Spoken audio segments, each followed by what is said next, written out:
Nos acompaña en este momento un profesor y colega que tiene muchísimo que contar y lo veréis en su intervención.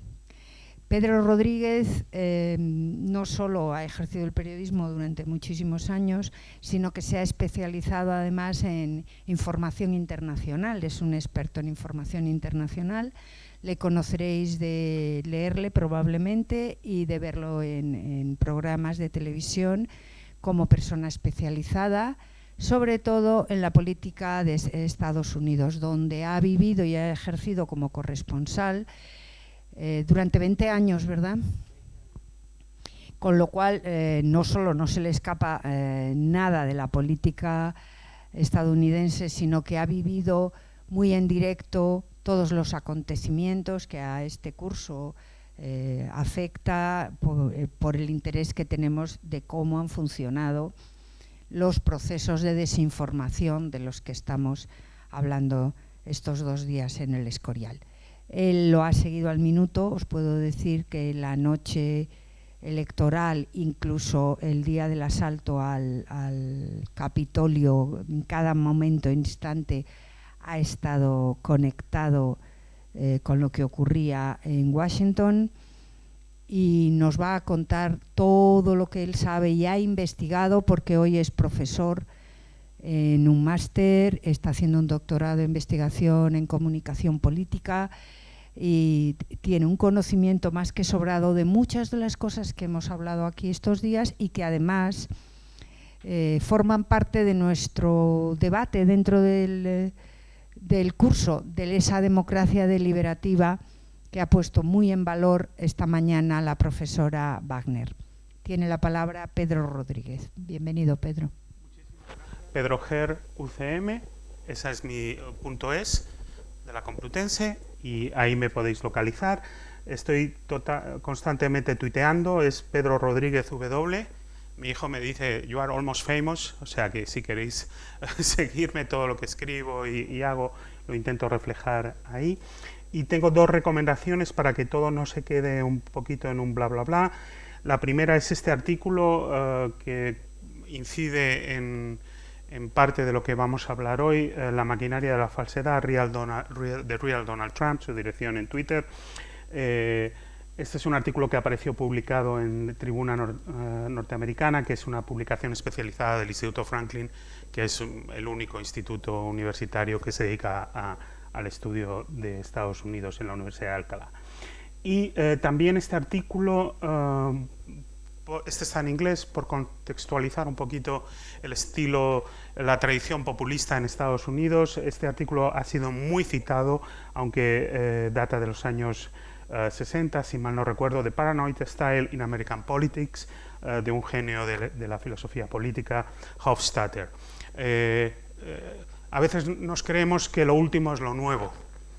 Entonces, os aconsejo echarle un vistazo a este artículo para daros cuenta que, digamos, el populismo o la deformación de la política hasta extremos que pueden ser peligrosos para la democracia no son precisamente algo nuevo en Estados Unidos, por lo menos.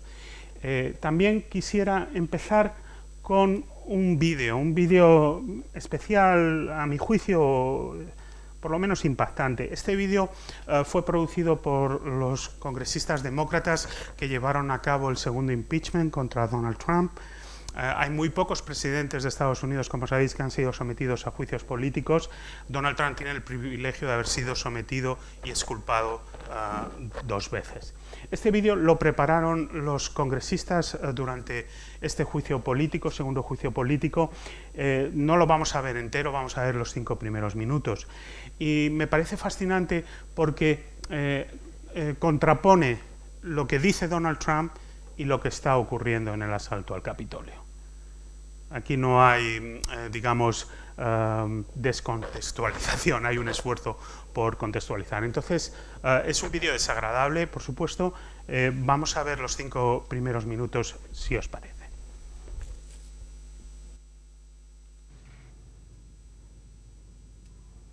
We will stop the steal. Today I will lay out just some of the evidence proving that we won this election, and we won it by a landslide. This was not a close election. And after this, we're going to walk down, and I'll be there with you. We're going to walk down. We're going to walk down to the Capitol. Yeah! Take the Capitol! Take the Capitol! Take the Capitol! We are going to the Capitol, where our problems are. It's that direction.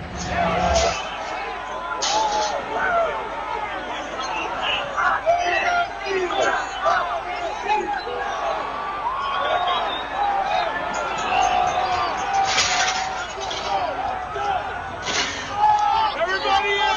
This way! This way! Tens of thousands of votes. They came in duffel bags. Where the hell did they come from?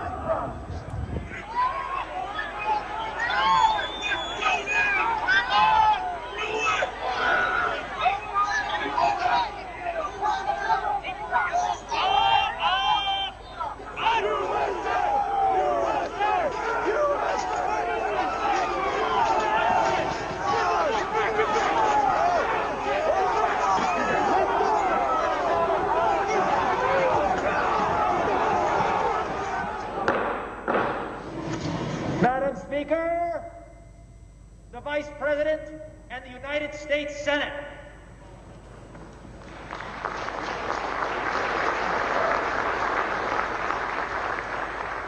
Off the sidewalk. Stand up for him! Stand up for him!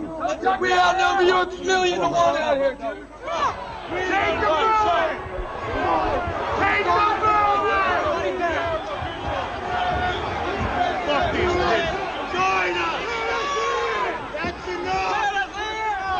There's more coming!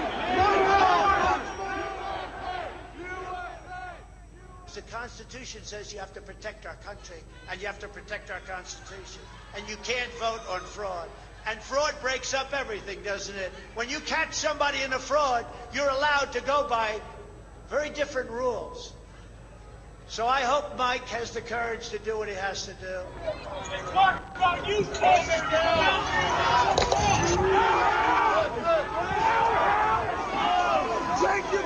And we fight. We fight like hell. And if you don't fight like hell, you're not going to have a country anymore. Fuck these police! Fuck you!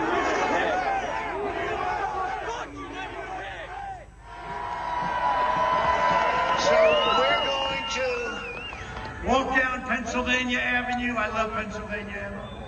And we're going to the Capitol.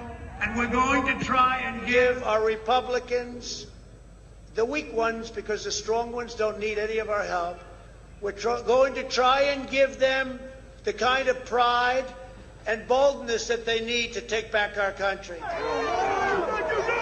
fuck out of here, you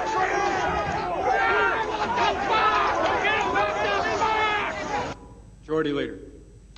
We're debating a step that has never been taken in American history.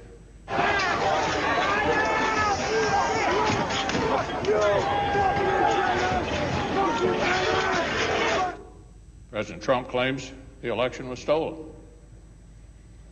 The assertions range from specific local allegations to constitutional arguments to sweeping conspiracy theories.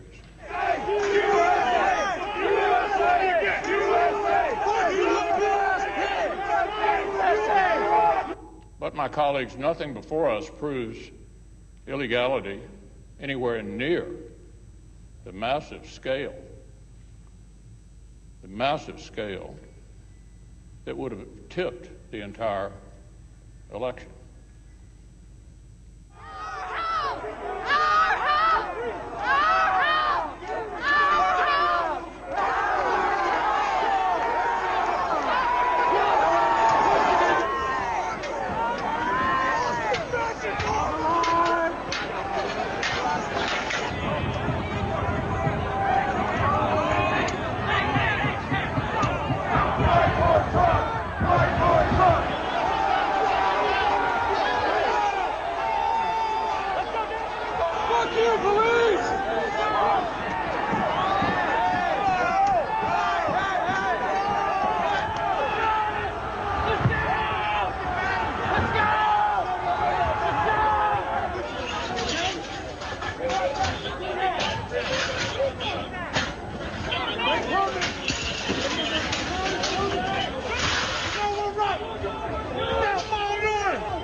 sabéis cómo acaba, ¿no?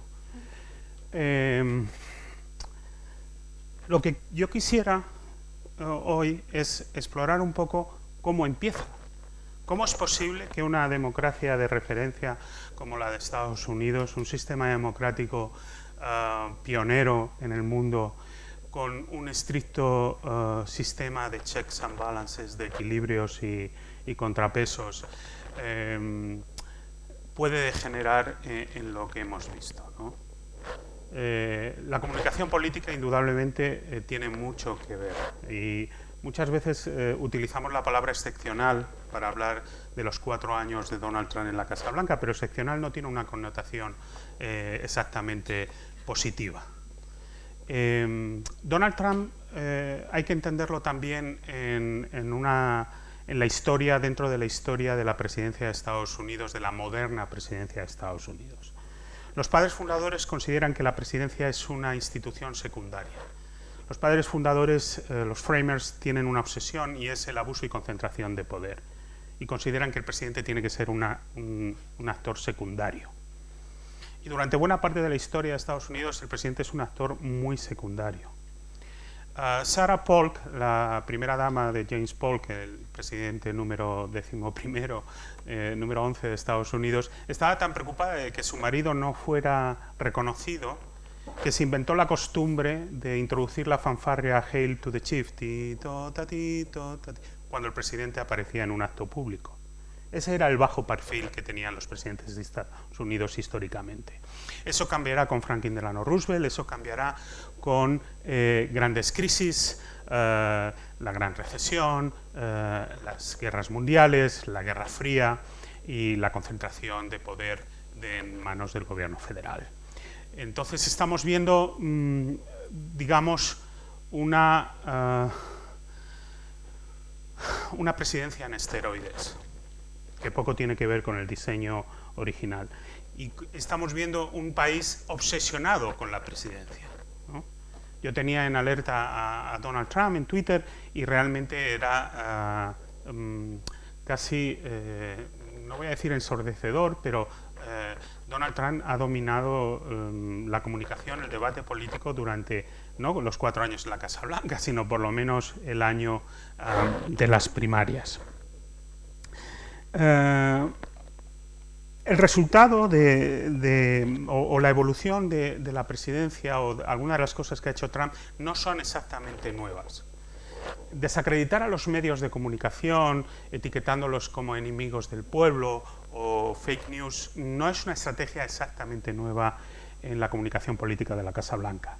Otros presidentes lo han intentado de una forma más elegante, insistiendo en que la prensa es parte del establishment, del status quo.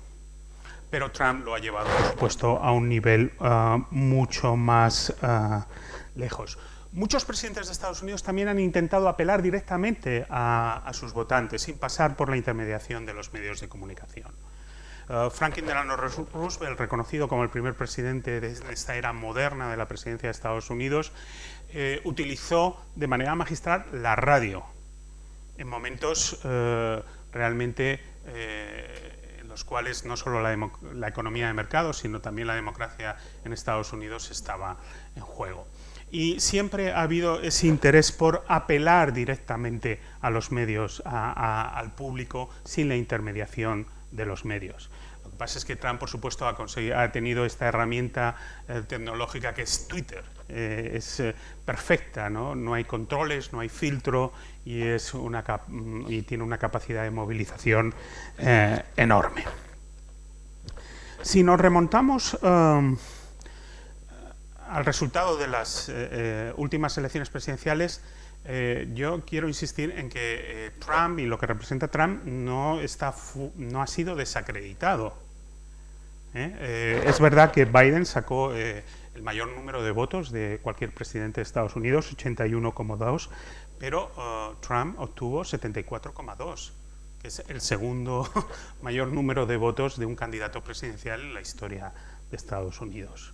Y estamos viendo cómo el Partido Republicano se sigue comportando, cómo pues las purgas, el respaldo de Trump de cara a las elecciones de medio mandato, como Trump está diciendo no manden dinero al Partido Republicano, mándenlo a mí, como conserva todavía la influencia, aunque no tenga el altavoz de Twitter y de las redes sociales. Explorando un poquito más cómo ha llegado Estados Unidos o cómo ha utilizado Trump el sistema electoral y la política, yo me he atrevido a acuñar un término que es reality politics, que está relacionado con reality TV. Como sabéis, el género de reality TV, de los realities, es un género que ha proliferado enormemente en la cultura popular. Es un género relativamente barato de producir frente a otros contenidos televisivos y que suele tener enorme éxito de audiencia. Trump, por supuesto, su pre-campaña fueron 14 temporadas muy exitosas de un reality, de Apprentice, el aprendiz, en las cuales él acuñó esa famosa frase "You are fired", despedido, lo cual es una pésima credencial para funcionar políticamente en Washington, porque en Washington no puedes despedir ni al Congreso, ni a los tribunales, ni a nadie en un sistema de división de poderes. Pero en esas 14 temporadas, Trump, si se dice que el objetivo de una campaña electoral es ayudar a los votantes a imaginar al candidato tomando decisiones, Trump consiguió eso en esas 14 temporadas, ¿no? Se sentaba detrás de un escritorio perfectamente iluminado, perfectamente peinado, aunque es difícil, y tomaba decisiones, aunque fueran absolutamente banales, como corresponde a un reality show, pero era percibido como alguien en una posición de poder y de liderazgo. Y esa fue su pre-campaña, digamos, muy efectiva, ¿no? Todo candidato a la Casa Blanca, uno de los primeros factores que tiene que intentar solventar es el name recognition, el reconocimiento de su nombre de marca. Y Trump, por supuesto, que convirtió hace muchos años su apellido en una marca comercial, no necesitaba preocuparse por eso. Él ha aplicado la lógica de los realities también a las primarias. En 2016, como sabéis, hubo muchos candidatos republicanos, muchos del establishment, y él se presentó como una opción más, ¿no? Y es fascinante ver cómo él utilizó el periodo de primarias como un reality. Las primarias en Estados Unidos son sucesivas, jalonadas por debates, y a los debates solo eres invitado si obtienes ciertos porcentajes en las encuestas de intención de voto. Es decir, de alguna forma te están votando fuera de la isla. Y esa es la dinámica que supo aprovechar Trump, ¿no? Él, dentro de un contexto llamado espectacularización de la política, en la cual el debate político se convierte en un espectáculo de masas, él lo bordó. Además, los reality, y esto es una consideración del crítico de medios de comunicación del New York Times, él se presentaba en esta dinámica de realities como el antihéroe. Según el crítico de medios del New York Times, los programas de telerrealidad apelaban a la sed de autenticidad. No es casualidad que en la dirección de Twitter de Trump aparezca "Real Donald Trump", ¿no? Dime de lo que presumes y te diré de lo que careces, ¿no? Trump, según esta cita, los programas de telerrealidad apelaban a la sed de autenticidad, aunque sus montajes eran artificiosos y sus historias estaban editadas, y prometían un vistazo a realidades más emocionantes que la propia, pero también, de forma inusual para la televisión, presentaban protagonistas que no eran convencionalmente simpáticos, que se hacían eco de la noción que reverberaba en toda la cultura de que este no era un mundo hecho para gente agradable, ¿no? Y creo que Donald Trump encaja perfectamente en esa definición de antihéroe desagradable. ¿Cuál es la lógica de los realities. ¿Quién gana en los reality shows? El más friki, el que más grita. ¿Me entiendes? Es una espiral de banalidad, en la cual todos están discutiendo todo el rato por tonterías, no se sabe por qué. Y el que termina imponiéndose en esa lógica de los realities, insisto, es el que más grita, el que más fomenta la confrontación, el más freaky. Y en este sentido, Donald Trump yo creo que ha sido un gran virtuoso de esta forma de hacer política. Una forma de hacer política muy peculiar, porque como en los realities se confunde lo soez con lo sincero, ¿no? Yo creo que si nos hubieran dado €1 o $1 por cada vez que hemos oído que Donald Trump es el único que dice la verdad, pues podríamos hacer grandes proyectos de investigación o irnos de vacaciones a Hawái, pero digamos que se ha confundido la mala educación, la agresividad con la autenticidad. Y Donald Trump también ha hecho un gran uso de esa forma, de ese intento de redefinir lo que es un líder político. Después de convertir las primarias en el Donald Trump Show, él, digamos, lo bueno de Trump es que tiene una trayectoria muy larga y se puede estudiar muy bien cómo él concibe los medios de comunicación.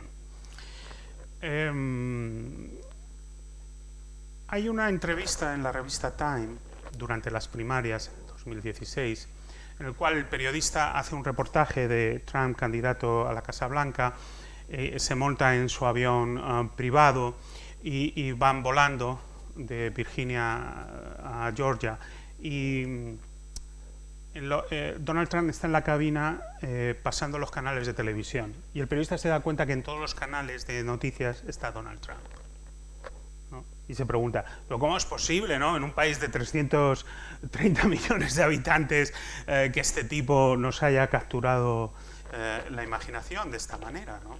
Que sea omnipresente, ¿no?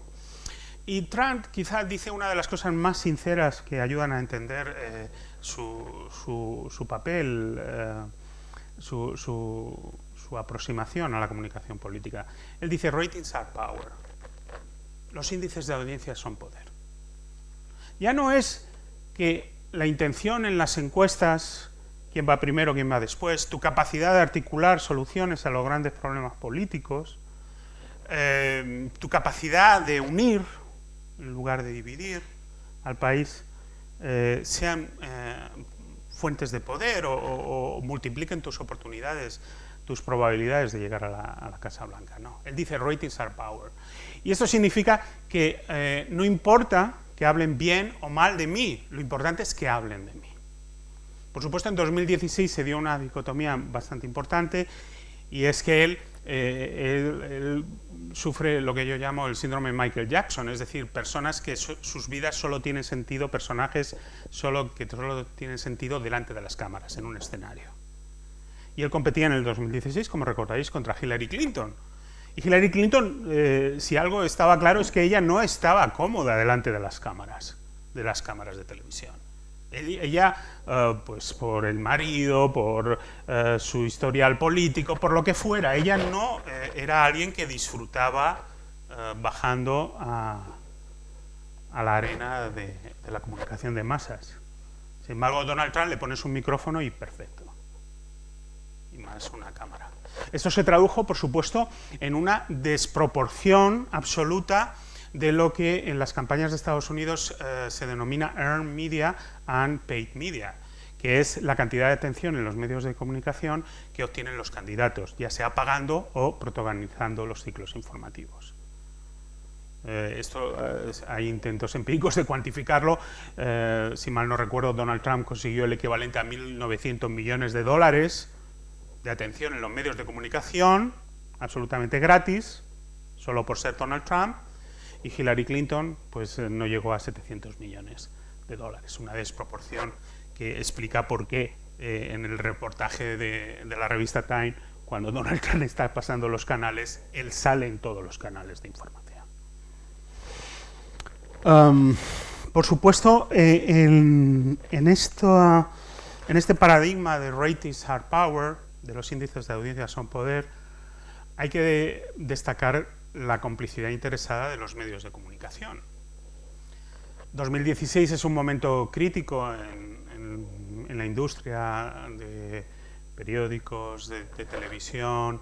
Es el momento en que la supuesta transición del papel de medios tradicionales a lo digital se ha convertido en una carnicería, y los medios tradicionales, su modelo de negocio hace aguas y necesitan audiencia. Y Donald Trump se la facilita, ¿no? Veíamos la CNN que cortaba su programación habitual porque Donald Trump salía de un sitio y hablaba y decía las majaderías que se le ocurrieran en ese momento.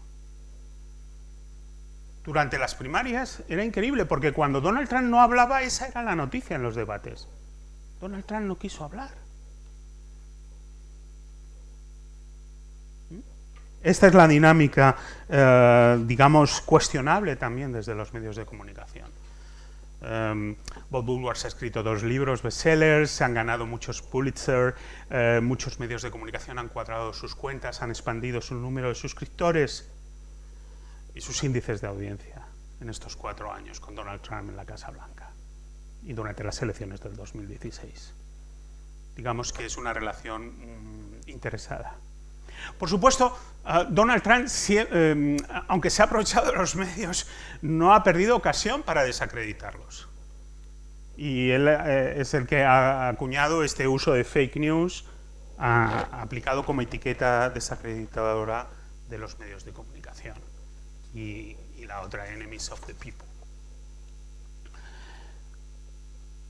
Eso tiene que ver también, por supuesto, con la crisis de la mediación, ¿no? De los partidos políticos, de la academia, de los medios de comunicación, ¿no? La crisis de mediación y de representación en la que estamos implicados y que él ha sabido aprovechar enormemente. En otro alarde de sinceridad, en una entrevista que concedió a la cadena CBS, a la veterana corresponsal Lesley Stahl, él le dice a la periodista: ¿por qué está atacando constantemente la legitimidad y la credibilidad de los medios de comunicación? Y le responde Trump: lo hago para desacreditaros y denigraros a todos. Y aquí viene lo bueno: para que cuando escribáis historias negativas sobre mí, nadie os crea. O sea, no hay... muchas veces cuando hemos intentado analizar a Donald Trump, la palabra que más se ha repetido, yo creo que es un cliché que tiende a la confusión, es impredecible, ¿no? Que Donald Trump era impredecible. Bueno, yo creo que hay una expresión en inglés, crazy like a fox, ¿no? Loco como un zorro. Yo creo que no hay tanta improvisación, ¿no? Hay un esfuerzo muy deliberado, ¿no? Y vemos esas... Yo veía algunas semanas en la presidencia de Donald Trump horribles, ¿no? De declaraciones. Y alguien podría pensar, esta semana ha sido terrible. ¿Cómo se puede recuperar de esto? ¿No? ¿Cómo se puede recuperar anunciando su candidatura a la Casa Blanca y llamando a los mexicanos violadores, asesinos, traficantes, escoria humana? ¿Cómo se puede recuperar una campaña después de que salieron las grabaciones diciendo lo que se podía hacer con las mujeres? ¿Cómo se puede recuperar una campaña después de decir a un héroe como el senador McCain que era un loser y que él prefería a los héroes de guerra que no caían prisioneros? ¿Cómo es posible salir de...? Porque ratings are power. Porque lo que importa es que hablen de mí, que yo domine la conversación. Y que haya gente que piense, sigue, dale, por ahí, me siento identificado. El establishment, el status quo no me hace ni caso y por fin hay alguien que les va a hacer enterarse. So, ratings are power. Muy importante para entender el ascenso de Donald Trump en la política de Estados Unidos. Hay un aspecto que quiero destacar hoy y que es especialmente, a mí me parece especialmente preocupante y uno de los peores legados de Trump, no solo a nivel de Estados Unidos, y es la normalización de la mentira. Y aquí sí que nos adentramos en un terreno especialmente peligroso para la salud democrática. Estados Unidos, como sabéis, sufre una crisis económica, una crisis sanitaria, una crisis social, una crisis cultural, una crisis política y, encima de todo, una crisis epistemológica gravísima. Y Donald Trump es uno de los factores más destacados en esta crisis epistemológica que sufre Estados Unidos. Como sabéis, el Washington Post inició la toma de posesión de Donald Trump en 20 de enero de 2016 un esfuerzo de verificación, de fact-checking.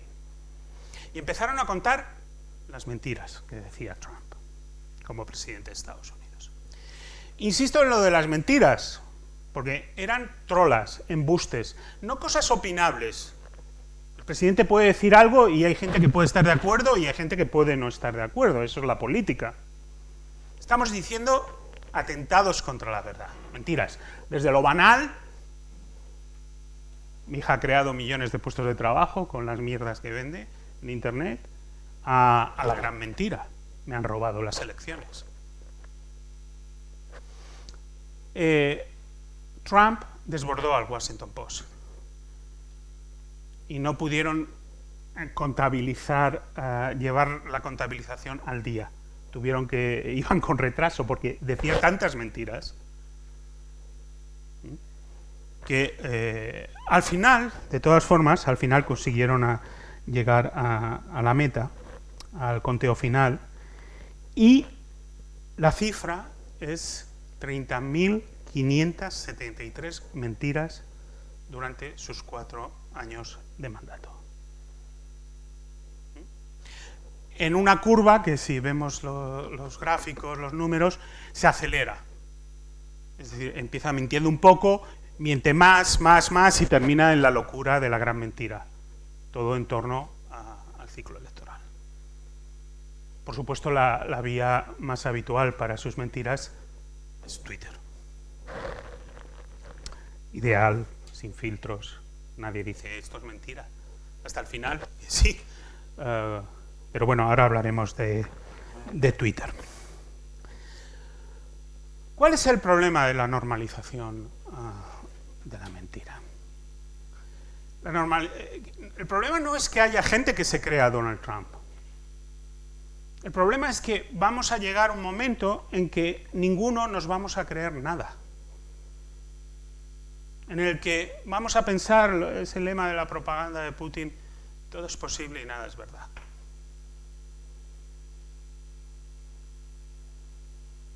Hannah Arendt hablaba del tejido de la realidad y cómo estas mentiras, esta sobredosis de mentiras, termina por destruir the fabric of reality.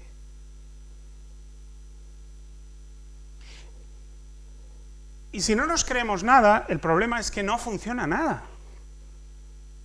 No funciona ni la educación universitaria, no funciona la economía, no funciona la política. Por no funcionar, no va a funcionar ni la mejor de las vacunas. Y este es el problema de la normalización de la mentira, la destrucción de las nociones de qué es verdad, qué no es verdad, y la construcción de una realidad alternativa. Por supuesto, sabemos por toda la historia de los movimientos autoritarios que los embustes, cuanto más gordos en política, mejor, ¿no? George Kennan, el famoso analista de Estados Unidos, diplomático, se maravillaba cómo en la Unión Soviética eran capaces de hacerles creer al pueblo y creer cualquier cosa, ¿no? Y cuando la gente se creía algo, lo asumía como una verdad absoluta.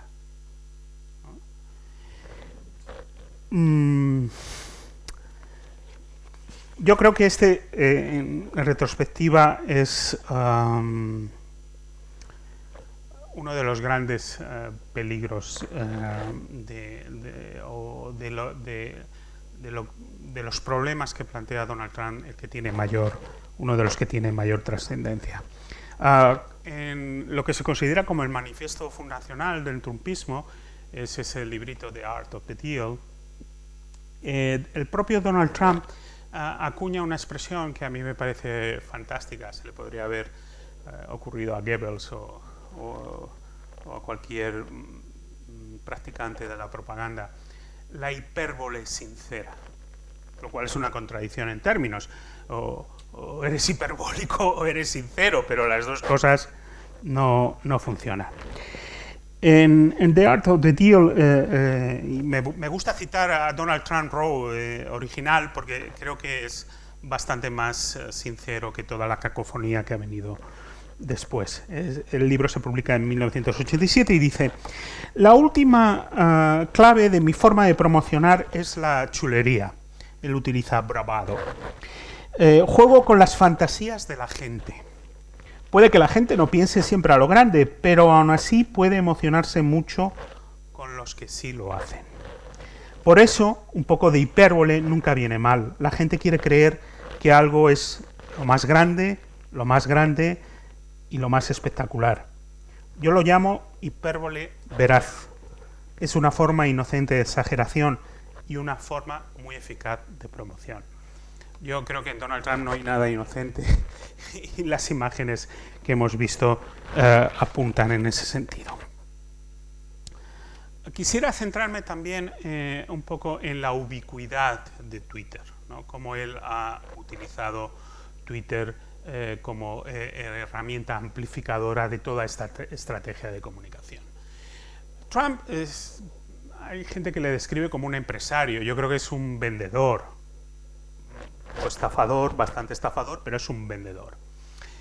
Y él percibe Twitter como un instrumento de venta. Su primer tweet, cuando le cierran la cuenta, ha sido capaz de emitir 57.000 tweets que se pueden encontrar archivados en Internet. Llegó a tener más de 88 millones de seguidores. Y el primer tweet que él publica es anunciando que va a ir a un programa de televisión, al show de David Letterman, y que no se lo pierda la gente. O sea, desde el principio él utiliza Twitter como una forma de promoción, de venta personal. En su trayectoria política, lo que veremos es que él utilizará Twitter como una herramienta o dentro de una estrategia de provocación, transgresión y ubicuidad permanente. Como os decía, yo tenía en alerta los tweets de Trump y era realmente enloquecedor. Había días que él llegaba a emitir 100 tweets, un centenar de tweets. Si alguien puede imaginarse la agenda de trabajo de un presidente de los Estados Unidos, no se puede ser presidente de Estados Unidos y estar todo el rato con 100 tweets, tuiteando todo el rato, ¿no? Pero él es capaz de crear una cámara de eco muy perfecta. A partir de él, unos cuantos nódulos y incontables seguidores, ¿no? Y es increíble porque es capaz de interactuar con Fox News, que ha sido su otro gran pilar en materia de comunicación de masas, ¿no? Y cómo cosas que él ve en Fox News, pues las utiliza, las mueve y termina ocupando el día, el ciclo informativo, dominándolo en absoluto. Aunque empezase con una barbaridad. Él, supuestamente, una vez en la Casa Blanca decía a sus ayudantes que había que planear cada día como si fuera un episodio de televisión, un reality, con su conflicto y con su héroe que lo soluciona y que, por supuesto, él termina victorioso al final del episodio, ¿no? Y esa mentalidad, él era muy bueno, ¿no? Mayúsculas, monosílabos, que como sabéis los monosílabos tienen una gran tradición en el lenguaje autoritario. Esto está muy medido en los discursos presidenciales, como los discursos presidenciales en Estados Unidos no es un problema solo de Trump, han ido cada vez empobreciéndose, cada vez más monosílabos, cada vez menos calado intelectual, cada vez más sound bites, cada vez más cortos, mensajes más cortos, acordes al déficit de atención que todos sufrimos.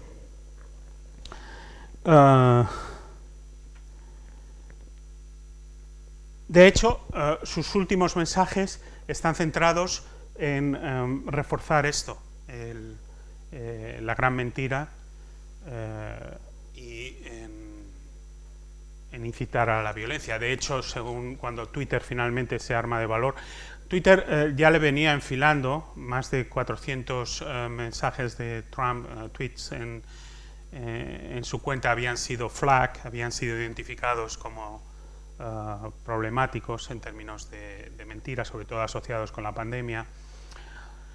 Pero llega un momento en que Twitter toma la decisión de cerrarle la cuenta el 8 de enero, 2 días después del asalto al Capitolio, 88,7 millones de seguidores, y el argumento que utiliza Twitter es incitación a la violencia. Yo creo que el vídeo está bien, la correlación de, aunque él, por supuesto, ha dicho que es completamente inocente y no tiene nada que ver con esto, y se ha intentado desasociar, el Partido Republicano así lo cree y le ha defendido, pero bueno. La prohibición de Twitter se extendió a Facebook, Instagram, Snapchat, Twitch, Spotify y Shopify.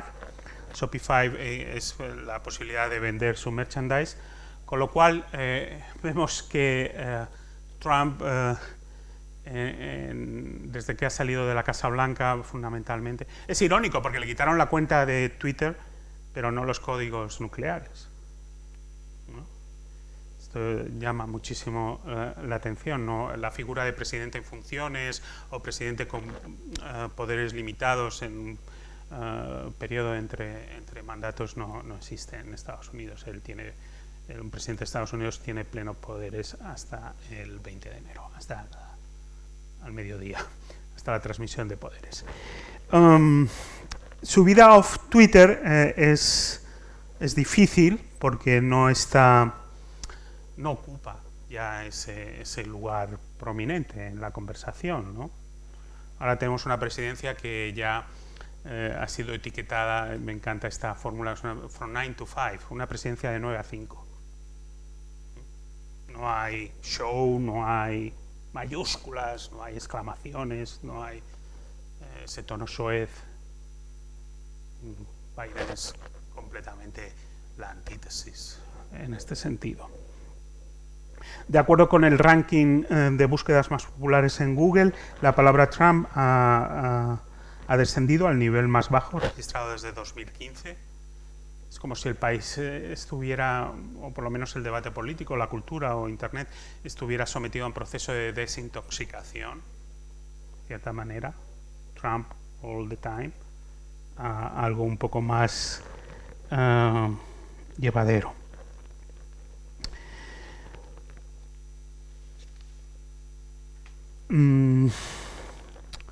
El tweet más famoso o más retuiteado de Trump es precisamente el que quizá le costó la reelección, y es cuando el 2 de octubre del 2020 anuncia que se ha contagiado, y su mujer también, de coronavirus. De una forma instantánea ese tweet recibió algo así como 1,8 millones de likes y casi medio millón de retweets. En esos mensajes, como indica la métrica del Washington Post, la mentira es muy prevalente. Hay un capítulo de esos mensajes por tweet que está dedicado a desacreditar a los medios de comunicación. Él ha utilizado Twitter, una red social, para desacreditar a a la prensa. Por lo menos hay más de 2.500 mensajes contra los medios de comunicación y reforzando ese ecosistema de desinformación, fundamentalmente. Peligroso porque sabéis que él le quitó importancia a la pandemia, fue negacionista, dijo tonterías enormes como que el desinfectante o la luz podía curar, en fin, que os voy a contar de estas barbaridades de Trump. Por supuesto, Twitter era perfecto para él porque sin filtro y alguien evidentemente impulsivo, pues la impulsividad de Trump, ¿no? esos tweets de madrugada, con faltas de ortografía o con palabras del covfefe, que todavía no sabemos qué significa, la impulsividad de Trump era perfecto, y sobre todo la falta de filtro y de control. Para terminar, quisiera abordar también un capítulo que yo creo que es muy importante si queremos entender este fenómeno, esta degeneración populista en Estados Unidos, y es teorías conspirativas y desinformación. Durante esos años las teorías conspirativas han proliferado en Estados Unidos. Tradicionalmente se pensaba que las teorías conspirativas eran propias de sociedades sin libertad, de regímenes tiránicos en los cuales la población que no estaba muy empoderada políticamente encontraba refugio en ver y explicar las cosas a su manera, ¿no? Y hemos visto con ironía que en una sociedad democrática las teorías conspirativas han proliferado de la manera que lo han hecho en Estados Unidos. Hay académicos que hablan ya de conspiración sin teoría. Es decir, en Estados Unidos QAnon, por supuesto, es el ejemplo paradigmático. Se ha llegado a un nivel en el cual se nos habla de conspiraciones tan truculentas, tan extensas, que implican desde Soros, Bill Gates, el Papa, Hollywood, los demócratas, en fin, el abuso a menores, que no tienen ningún respaldo en la realidad. Digamos que tradicionalmente las teorías conspirativas tenían trazas de verdad, ¿no? Se utilizaba, para que entre una buena mentira, siempre utilizar un poquito de verdad. Pues las teorías conspirativas solían tener algo de verdad. No eran monopolio de ninguna ideología, ¿no? La izquierda ha creído mucho en las teorías conspirativas, el capital, la gran banca, la derecha, por supuesto. Otros regímenes autoritarios, todo el mundo ha jugado a teorías conspirativas, ¿no? A mí hay en Apocalípticos Integrados, del grandísimo Umberto Eco, él habla del pensamiento, del cogito interruptus, ¿no? Y cómo las teorías conspirativas son un atajo para pensar. Y cómo hay gente que ve en cualquier cosa indicios de un destino nefario, ¿no? de algo apocalíptico, ¿no? Umberto Eco me parece muy, muy vigente en ese sentido. Y en el caso de QAnon, por supuesto, aparte de esta conspiración sin teoría, sin ninguna base en realidad, lo que vemos es una capacidad muy peligrosa de pasar del online al offline, a la realidad. Y vemos cómo gente es capaz de asesinar, cómo gente es capaz de coger 2 Kalashnikov y presentarse en la pizzería de Washington donde están abusando a niños, supuestamente. Como hay gente que es elegida al Congreso de los Estados Unidos. Hoy una de las noticias en el home del New York Times era como la congresista esta de Georgia, Marjorie, bueno, ha sido suspendida de Twitter por mover esta clase de nonsense, de teorías conspirativas. políticos, ¿no?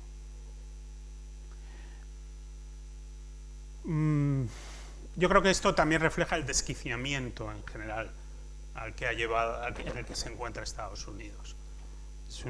Estas imágenes, yo creo que el vídeo inicial yo creo que demuestra el nivel de desquiciamiento. Cómo la polarización ha llegado al sectarismo. La polarización no es un fenómeno nuevo en la política de Estados Unidos. Este país siempre ha estado polarizado políticamente. Es irónico que en la Constitución de Estados Unidos no hay mención a partidos políticos, pero desde el principio aparecen corrientes políticas. Y en las elecciones de 1800 pierde John Adams y gana Thomas Jefferson, y John Adams es federalista y Thomas Jefferson no, antifederalista. Y son unas elecciones muy polarizadas, muy duras. Y esto es el comienzo de Estados Unidos. La polarización toma cuerpo en los años 70. Richard Nixon tenía un asesor que le decía, que me parece el colmo, dice: el secreto de la política de Estados Unidos es saber quién odia a quién y utilizarlo.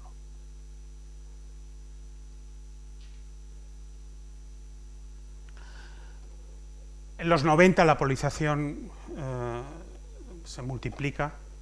Por supuesto, la polarización no es compatible con el buen gobierno.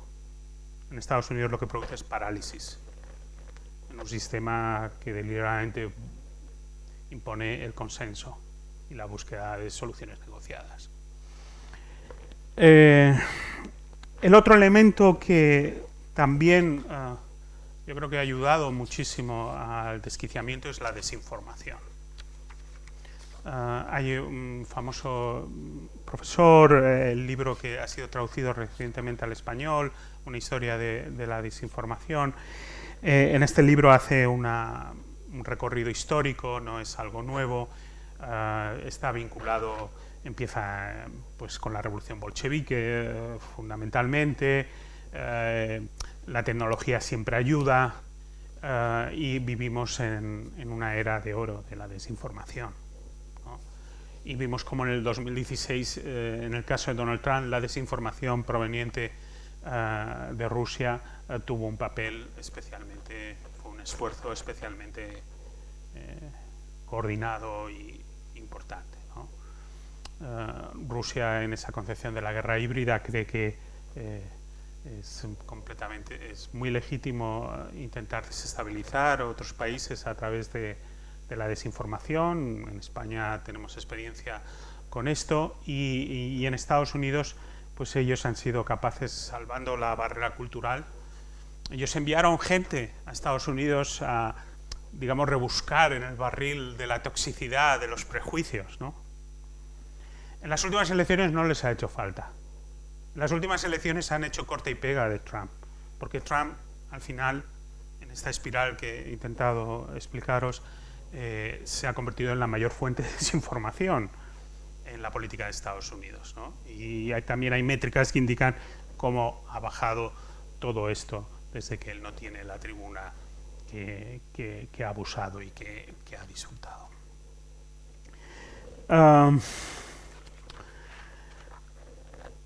Quisiera concluir diciendo que el peligro, la amenaza no ha terminado. Esta forma de hacer política tiene mucho éxito en muchas partes del mundo y está siendo utilizada en muchas partes del mundo. Y el nacionalpopulismo, el populismo, ya sabéis que el populismo no es una ideología, es una forma de hacer política. Pues tiene bastante trayectoria, ¿no? Y está también vinculado a la ola de autoritarismo que vivimos, ¿no? Y la crisis de democracias, ¿no? Entonces, por la derrota de Trump en las elecciones, ¿nos podemos olvidar o pensar que estos son problemas del pasado superados? Pues me temo que no. Me temo que necesitamos más vigilancia y más, digamos, cuantos más foros como este podamos hacer y debatir y entender, porque no es un problema superado. Y para mí es una amenaza enorme. a nuestro sistema democrático y a nuestras sociedades y, como os decía antes, pues a nuestra vida intelectual, política, a nuestra economía, nuestra sanidad, ¿no? Nuestra salud. Nos jugamos muchísimo en todo esto. Y aquí pues creo que es un buen momento para poner fin y abrir el debate, y espero haberos suscitado por lo menos dudas o refutaciones, si hay suerte. Muchas gracias.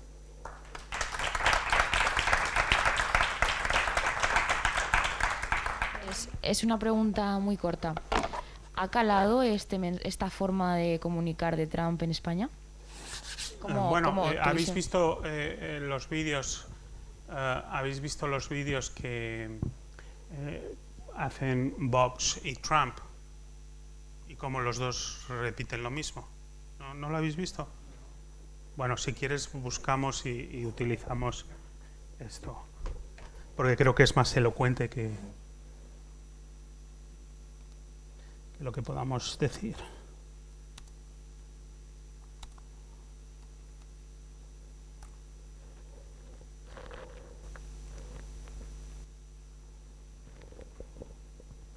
Holded es un software de gestión en la nube. Perdón por el anuncio, pero es que no esperaba esta. Fácil de implementar y a un coste asequible.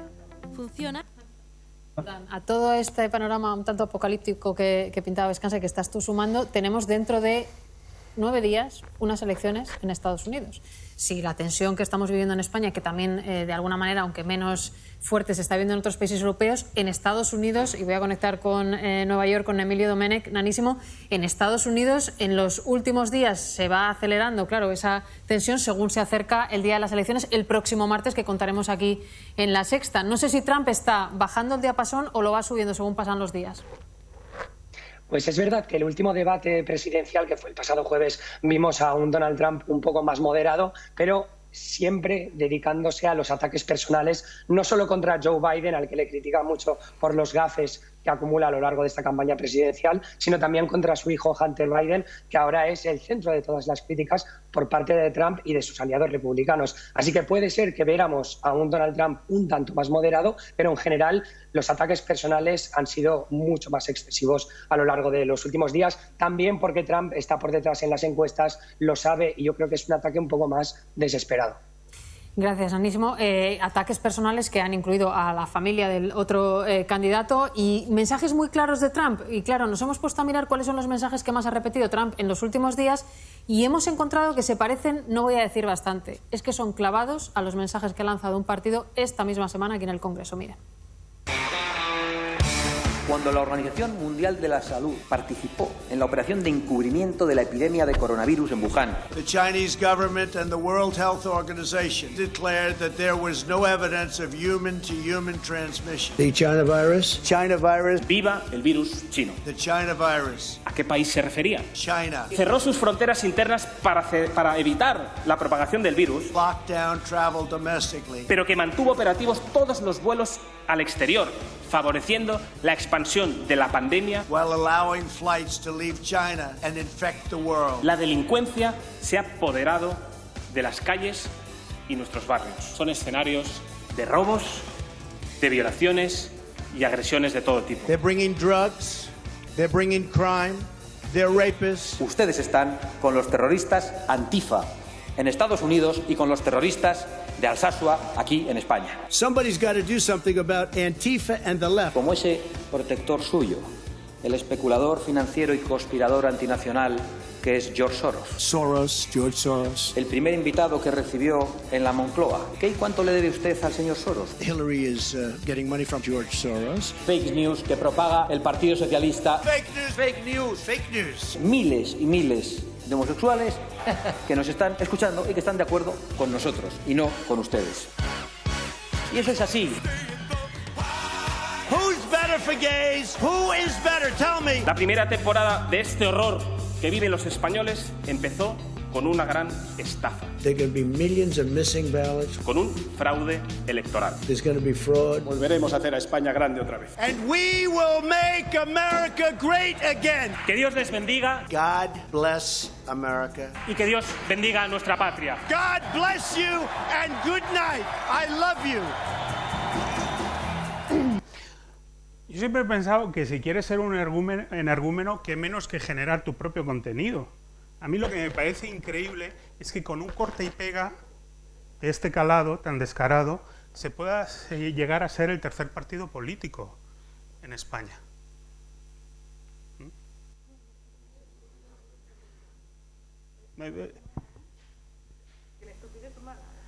No, yo no iría por ahí. Yo creo que es un error hablar de descalificar a la gente que se cree esto y a sus votantes como un problema.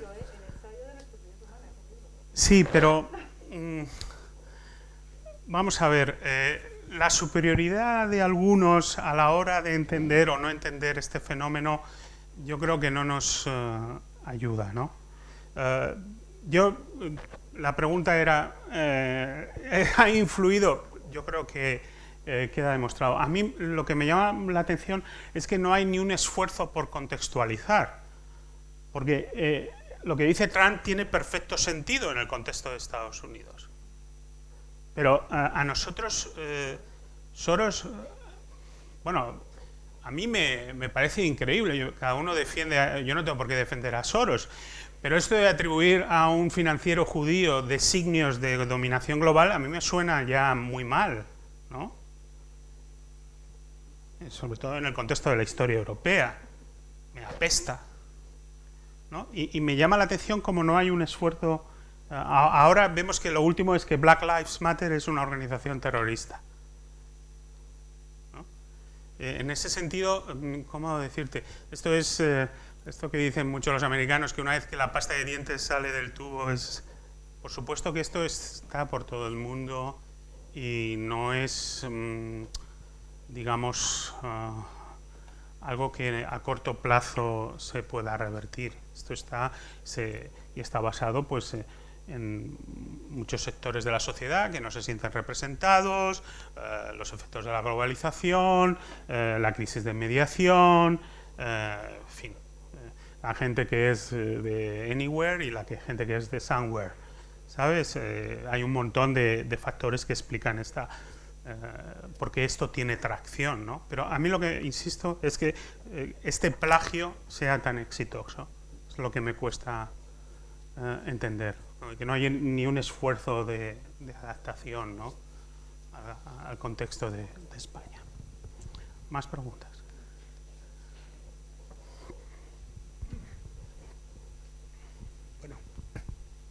Algo para... Sí, se me escucha, ¿no? Bueno, antes que nada, gracias por la charla, claro. Según usted y sus conocimientos sobre el pueblo norteamericano, ¿cuál puede ser la postura o cuál cree que va a ser la postura del Partido Republicano de cara a las siguientes elecciones? Bueno, porque, claro, ahora hay sí, unos para un lado y otros para otro, ¿no? Y no le conviene. No sé. Aunque estemos un poco de altura y se supone que haya más oxígeno, yo también lo digo en Madrid. Creo que el Partido Republicano ha dejado de funcionar como un partido político y se ha convertido en un instrumento de poder personal de Trump. Ellos han tenido 2 ocasiones, 2 impeachment, pero son incapaces de salirse de esa influencia. Y lo que es preocupante es que ahora el Partido Republicano está legislando en base a la gran mentira. Y vemos todas estas reformas electorales en Georgia, en Texas, en Florida, cómo van encaminadas a imposibilitar el robo de otras elecciones, entre comillas. Creo que el Partido Republicano tiene un gran problema y es su incapacidad para marcar distancias con Trump. En el vídeo queda claro cómo el senador McConnell, el líder de la mayoría, entonces mayoría republicana en el Senado, intenta decir que la gran mentira no tiene ninguna base porque haría falta implicar a tantísima gente, tantísimos funcionarios, diferentes estados, diferentes niveles, condado, ciudad, estado, administrativos, que sería imposible que un esfuerzo que hiciera, que sí, que pueda haber irregularidades puntuales, nadie lo niega, pero no un esfuerzo para desvirtuar el sentido final de unas elecciones. Yo creo que el Partido Republicano tiene un futuro muy cuestionable como partido político. El Partido Republicano ha sido un partido importantísimo en la historia política de Estados Unidos. Es el fruto de la nueva política en el siglo XIX. Ellos aparecen a mediados del siglo XIX con un fuerte mensaje antiesclavitud, consiguen dividir el status quo, el voto, y logran la elección de Abraham Lincoln. Y luego el neoconservadurismo, Ronald Reagan, los países, a mi juicio, avanzan en zigzag y no siempre bajo un mismo partido político. Y creo que ha tenido un papel muy importante, pero considero que el trumpismo lo ha desvirtuado. Es que voy en el sentido de que si Trump, bueno, el Partido Republicano o se une y busca a Trump, o si Trump crea otro partido político, al final es contraproducente para esto, porque el Partido Demócrata es el que sale beneficiado de esta división. El problema es que el sistema electoral de Estados Unidos no favorece el multipartidismo. No hay esfuerzo de proporcionalidad. Y todo el mundo, en diferentes elecciones, winner takes all, el ganador se lo lleva todo, y no es un sistema que favorezca a terceros partidos. Y hay mucho oportunismo, porque la figura más popular con diferencia en el Partido Republicano es Donald Trump. Y los cabecillas que vemos como posibles líderes son caricaturas malas de Donald Trump. Pompeo, DeSantis, el senador por Texas, toda esta banda son como Trumps, una mala fotocopia. En este sentido, Trump es... todos los caminos en el Partido Republicano conducen a Mar-a-Lago. Han desperdiciado el segundo impeachment, esa oportunidad de cortar amarras. Siguen calculando que de la mano de Donald Trump pueden ganar escaños en las próximas elecciones al Congreso, y ese oportunismo, ese cálculo político sigue dominando. Yo creo que el Partido Republicano pues eso, ha dejado de funcionar como un partido, es lo que Ronald Reagan llamaba la gran tienda, es decir, un partido que era capaz de aunar diferentes sensibilidades, diferentes sectores, e incluso atraer a votantes del Partido Demócrata, los Reagan Democrats. Todo eso ha desaparecido, y vemos pues que el Partido Republicano, a mi juicio, abraza esa idea de democracia liberal, ¿no? Es muy preocupante, porque por primera vez hay uno de los dos grandes partidos de Estados Unidos no quiere jugar siguiendo las reglas. O sea que, en cuanto al futuro del Partido Republicano, me parece muy problemático, muy problemático.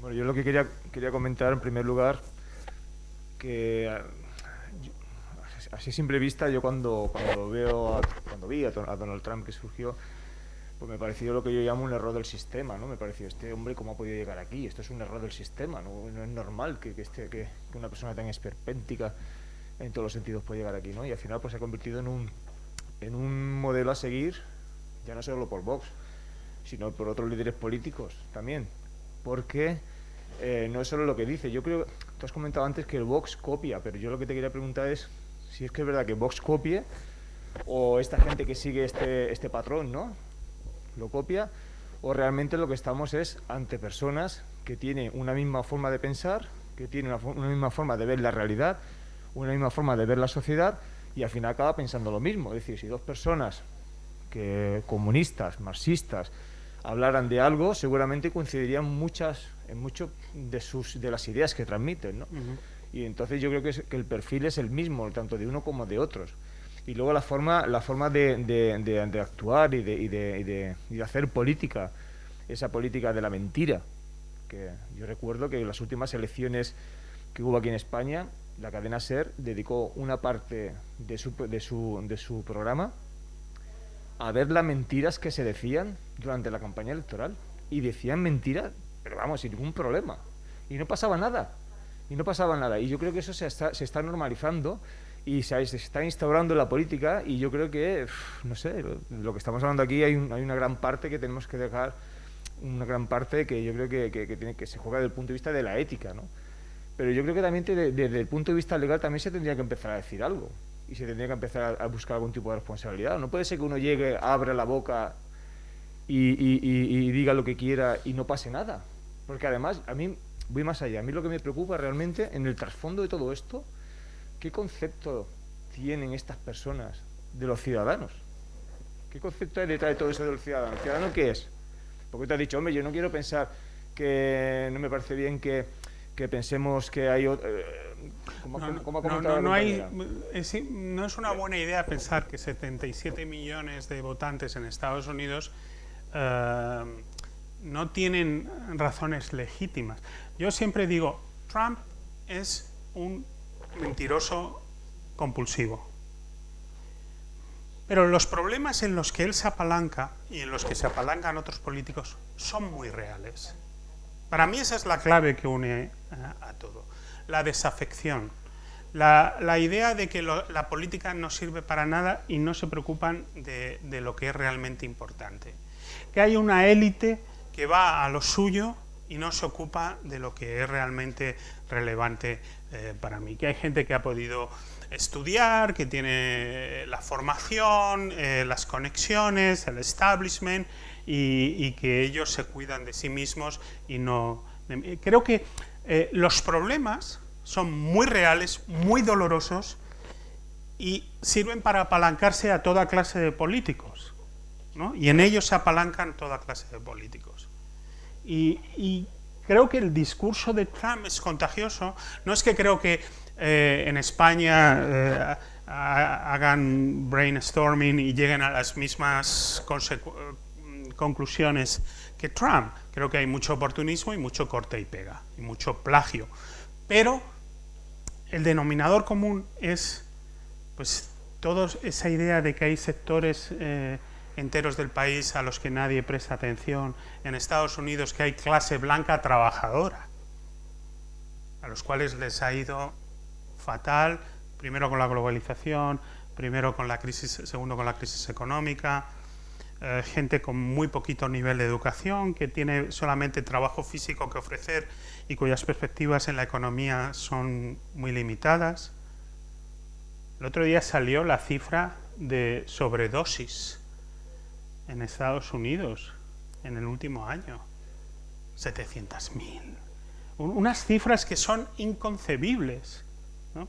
Hablamos de muchas cosas, pero a lo mejor esa sensación de desesperación, de que no hay salida, está muy presente, y se pueden llamar chalecos amarillos o se puede llamar esas clases obreras que piensan que Vox les representa mucho mejor que otras opciones políticas, o puede ser este segmento de clase trabajadora blanca sin estudios en Estados Unidos que piensan que Donald Trump, a pesar de que es un multimillonario más que vive en un rascacielos forrado de oro en Nueva York, le representa mucho mejor que otra clase de políticos, ¿no? Entonces, insisto, los problemas reales, muy dolorosos, ellos bastante mentirosos, ¿no? Y bastante aprovechados en ese sentido.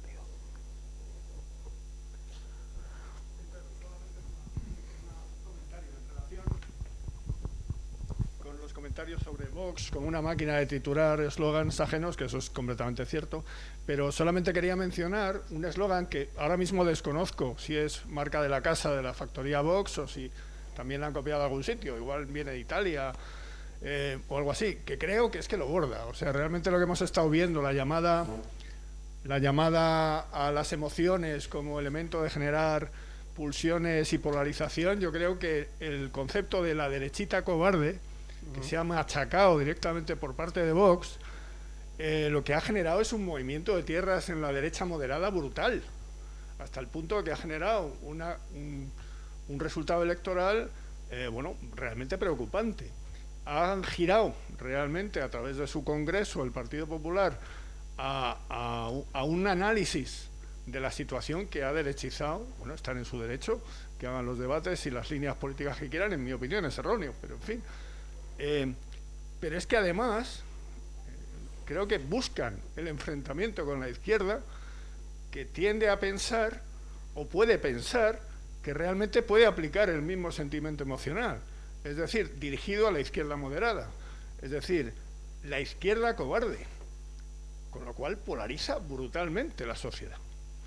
Yo no sé, quiero decir, lo decía pues para añadirle de alguna manera un toque, una etiqueta de originalidad. Yo es que veo en estos discursos, y me gusta tener esta imagen congelada, esta contradicción que es muy trumpiana, ¿no? Trump ha cultivado esta imagen de superhombre, ¿no? Si queréis podemos recordar su llegada a la Casa Blanca después del hospital, de su hospitalización por a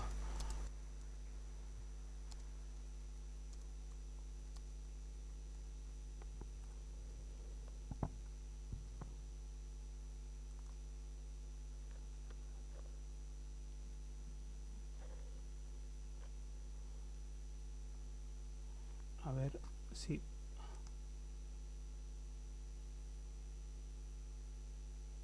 podemos ver alguno de los vídeos.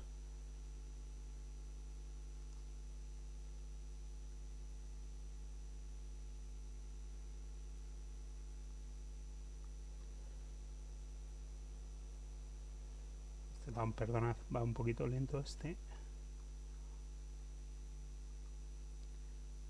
A ver si los franceses tienen más velocidad.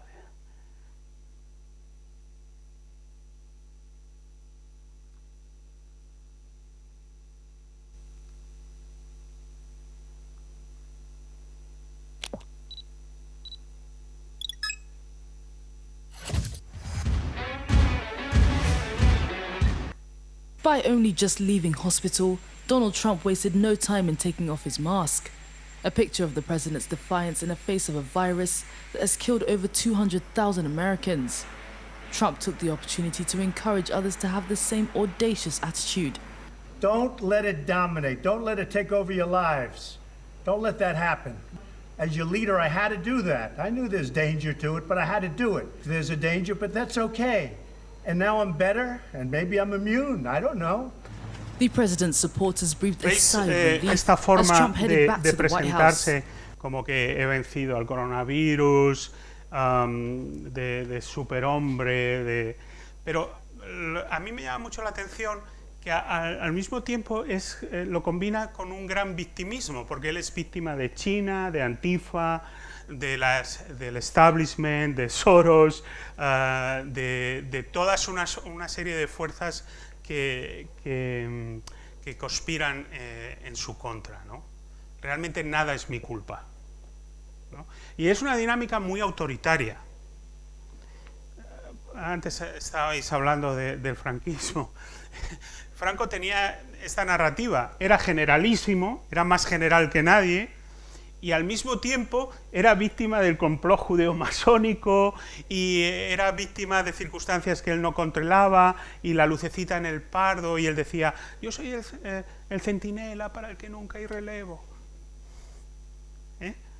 Es decir, esa combinación de superhombre muy autoritaria y a la vez de víctima de fuerzas que conspiran en mi contra. Y creo que esto es un debate muy detrás. El vídeo completo no lo encuentro, pero en ese vídeo completo él llega en el helicóptero desde el hospital y se baja y se asoma al balcón de Truman en la Casa Blanca y se quita la mascarilla de esa forma desafiante. Recordad que antes hablábamos de reality politics. ¿Esto qué es? ¿El final de temporada? ¿No? Esto no tiene nada que ver con la coreografía de la comunicación política de la Casa Blanca a la que estamos acostumbrados, y sí mucho de este esfuerzo de yo soy víctima, no soy responsable de nada, pero al mismo tiempo soy un superhombre.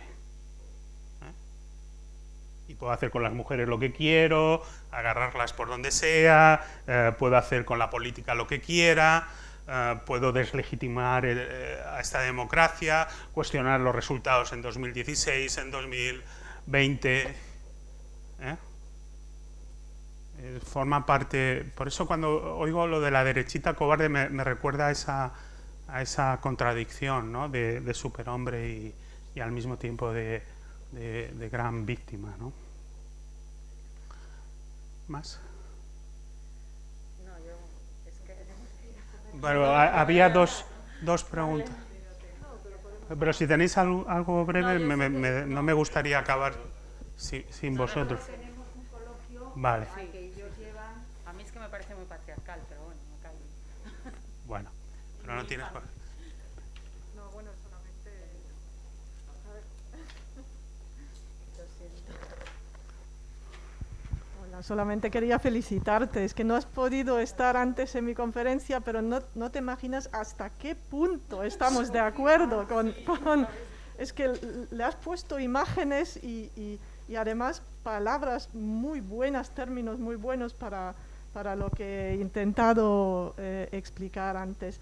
Y me encanta este término que has acuñado con tu conocimiento de la filosofía, o sea que será en cualquier caso mucho más pedestre. No, bueno, era más teórico claramente, pero justo eso es que se complementan las dos conferencias a la perfección realmente. Muchas gracias. Y que, a ver, este término de reality politics me parece fenomenal.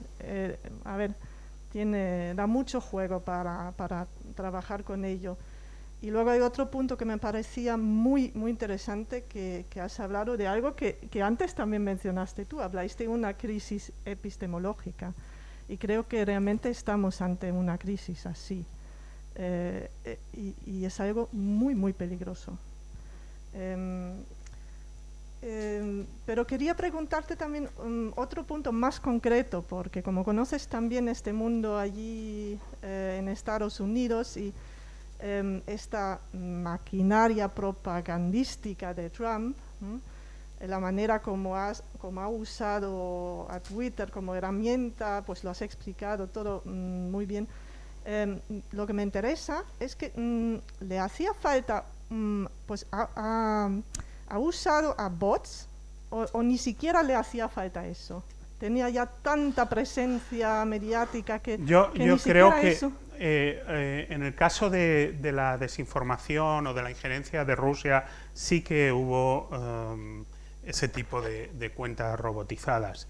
Pero yo creo que en el desarrollo de esa cámara de eco, yo creo que él ha sido muy hábil al producir contenidos originales, ¿no? Que es lo que vemos que por ahora no hace Vox. Cuidado con los que copian, que empiezan copiando y luego terminan desarrollando sus más sofisticados productos, ¿eh? Es el caso un poco de China, ¿no? Cuidado que el plagio también puede terminar en una sofisticación muy importante.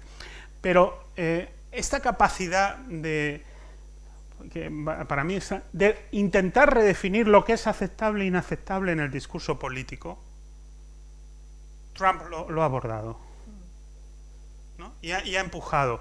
Y aquí tendríamos que hablar, y a lo mejor podemos utilizar ya la mesa redonda de esta tarde, de fenómenos como el de la corrección política.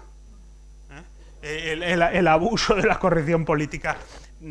Trump, digamos, esta ascendencia o decadencia populista no se entiende a lo mejor sin esto que hemos apuntado, la superioridad moral de la izquierda, la corrección política, otros fenómenos que también, ¿sabes? Hubo un momento muy ridículo en 2016 cuando gana Trump y de repente los medios de comunicación guay descubren que hay clase blanca trabajadora. Y intentan cubrirlos como si fuese el National Geographic, ¿no? Los rednecks emergen de sus infraviviendas, compran cerveza barata para ver las carreras de NASCAR. Esa forma de patronize, de superioridad paternalista, de decir, pero bueno, estos pobrecitos desgraciados, tan americanos como los que son capaces de pagar $5 en un Starbucks y comen tofu orgánico y ven las últimas series de Netflix. O sea que, vamos a ver, ¿cómo es posible la atracción que Donald Trump es el momentum, el impulso que Donald Trump es capaz de conseguir? Bueno, hay una fractura y él se aprovecha. Es un ejercicio muy oportunista. Insisto, él no crea la hojarasca, él echa la cerilla. Eso podríamos acabar en esa... Nos podría servir como conclusión. Veo los ojos de Maggie y no tiene que decir nada, o sea que vamos a terminar ya. Muchísimas gracias.